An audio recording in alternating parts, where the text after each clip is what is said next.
Many citizens of the United States of America and the members of the international community have taken to the media to express deep dissatisfaction and serious concern over the serious threat to the life of the richest man alive, Elon Musk, by a Somali TikToker. Many have called on the President of the United States of America to deport the young lady, as some have said in a very strong tone that Somali citizens have just triggered a real war with another version of an Iron Man called Elon Musk, while some have called for serious interrogation and investigation on the part of the young lady. When people say like this is fake, I'm like, actually, well, let's look at kan muxuu haystaa lacag bas u haystaa baduu fool xumiye iska fool xumiye kan waa duq uu dim raba. I wouldn't worry too much about this one. That albaabkiisa jooga. I wouldn't worry too much about him. He better die. Now, many of you may be very surprised or be wondering, why would a young lady of this nature make such a threat to the life of the world's richest man, Elon Musk? In the last 2 to 3 weeks, which marked the last ending part of the year 2025, there were a whole lot of fraudulent activities that was uncovered in the United States of America, precisely in Minnesota, which the Somali descent or the Somali citizens predominantly have a very large community in that very state, Minnesota. And as alleged by many, several daycare centers and several home-owned healthcare centers have been busted in the state of Minnesota, which is predominantly owned by the Somali citizens that claimed from the origin of time when those daycare centers were registered that they are a place of learning for children. But very unfortunately, many of those daycare centers and healthcare centers are not in operation, but they continue to siphon the American taxpayers' money that runs into millions of dollars. This very shocking revelation came to the public knowledge some time ago when a popular American blogger and content creator, Nick Shelley, was moving around in Minnesota visiting many of these daycare centers that are owned by Somali citizens, disguising that he wants to enroll his little kid into the daycare centers. In some of those places, they found out that the offices or the supposed daycare centers were all closed out. In some places, he was refused entry. In some places, he was bundled out of that very vicinity. In some places, he was told politely to leave the arena. In fact, one of the most shocking was where even the word learning was wrongly spelled in a supposed quality daycare center. First of all, make una listen to the short video clip of Nick Shelley, and we shall take it from there. Here in Minnesota, massive fraud is taking place within the government and the Somali population. Here, this building alone, Quality Learning Center, is a daycare, yet they spelled learning wrong and they said leering. This daycare alone in 2025 has received $1.9 million from the government. And the strange things about these childcare centers is there's no one here right now. It's midday on a weekday. If you were to try to go inside, it's completely closed and the windows are all blacked out. No one's working. Midday, children should be in here, and this place is licensed for 99 children, and this is the outside. There's no windows, no nothing, and like I said, they literally spelt the word wrong on their sign. This is open and blatant fraud taking place here inside of Minnesota. The government is complicit with this, and this is just one of the hundreds of child daycare centers here inside of Minneapolis being ran by the Somali population. It's sad that it's happening here in Minnesota, and it stinks that it's happening and it's being labeled on the Somali population. However, that's just the facts of what's happening here inside of Minnesota. $1.9 million for this daycare center that can't even spell learning right. Immediately after this young man posted this very video, Elon Musk was one of the persons that gave the right audience and traction to that very video clip by sharing it on his X handle, formerly Twitter, which attracted over 100 million views. And thereafter, Elon Musk equally lent his voice to say that it is the Democrats who have over the years been importing illegal immigrants or illegal migrants into the United States of America and handing them over the government playbook and the free will to commit fraud and crime without any accountability. It was after this very incident or this very public speech by Elon Musk that we started to see in the last 48 hours the threat from the Somali, TikToker, who said, according to her, that she wouldn't worry so much about Elon Musk. Say the man, go bye. It's laughable, it's funny, but it's a very serious threat. Well, I do know that Elon Musk is a kind man. Personally, he will go ahead, probably, to forgive this young lady.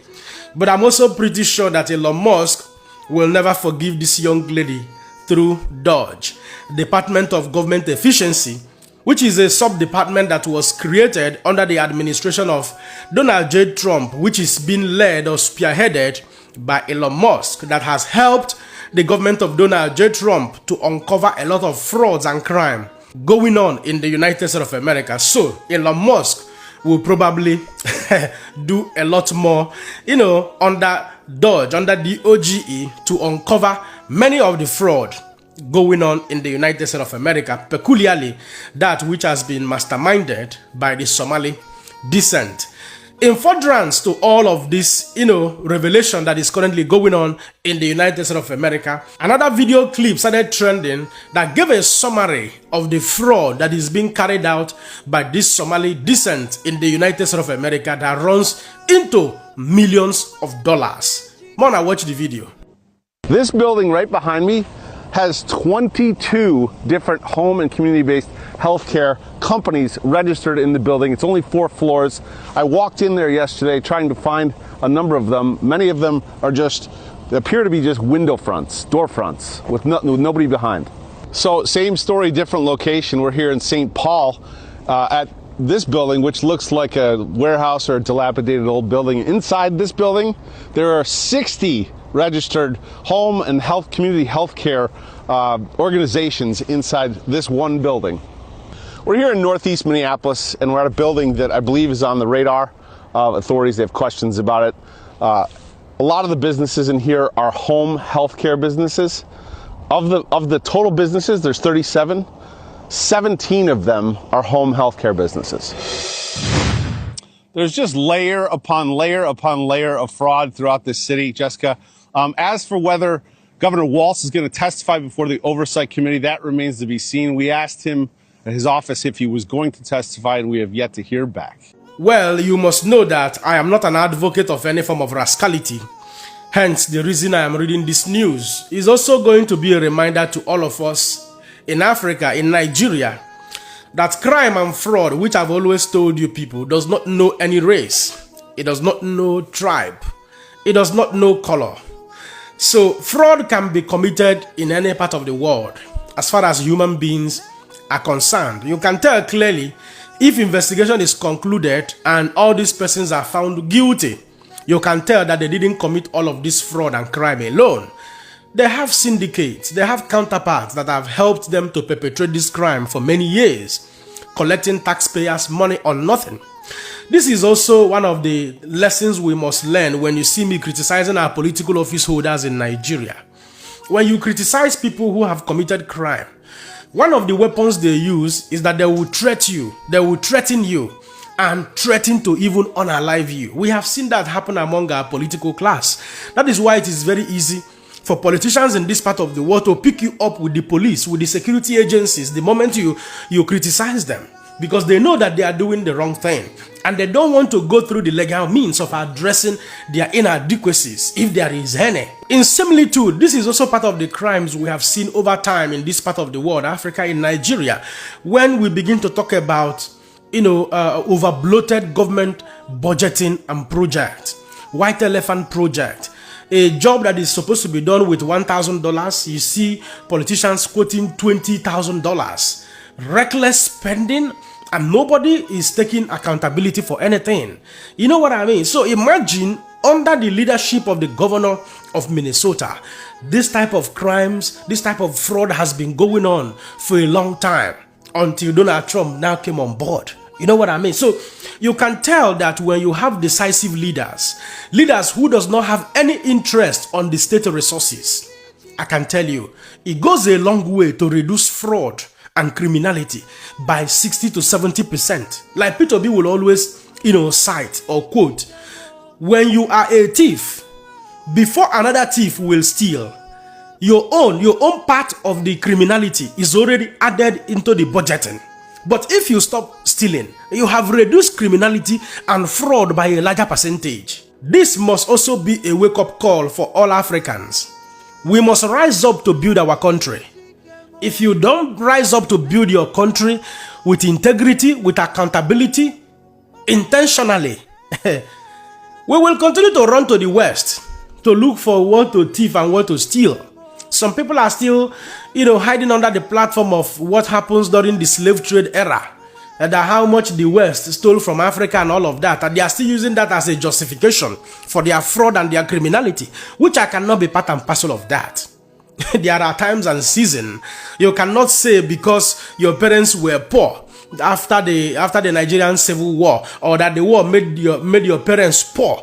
Because of that, you will continue to fight the Nigerian government. That is insanity. Yes, that is insanity. That means you have not moved on. That means you have not learned the right lessons on how to be independent in channeling and charting a new course for your own personal life.